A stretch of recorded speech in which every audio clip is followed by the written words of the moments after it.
నమస్తేస్తు భగవన్ విశ్వేశ్వరాయ మహాదేవాయ త్ర్యంబకాయ త్రిపురాంతకాయ కాలాగ్నిరుద్రాయ నీలకంఠాయ మృత్యుంజయాయ మహేశ్వరాయ. హర హర హర హర హర శంభో శంకర అంటూ స్వామిని వివిధ ద్రవ్యాలతో అభిషేకం చేస్తాం. అలాగే మారేడు దళం కూడా నీటిలో వేసి అభిషేకం చేస్తాం. లక్ష్మీప్రదం మారేడు దళం.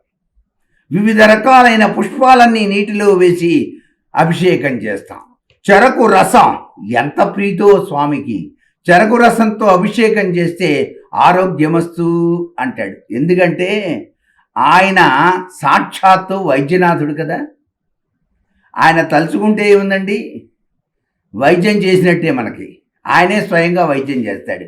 అందుచేత చెరకు రసంతో అభిషేకం చేసిన తీర్థాన్ని మనం తీసుకుంటే శారీరక రుగ్మతలన్నీ కూడా తొలగిపోతాయి, ఆరోగ్యప్రదమైన జీవితాన్ని పొందుతాం అని చెప్పేసి శాస్త్రసమ్మతమైన విశేషాంశాలుగా చెప్పారు.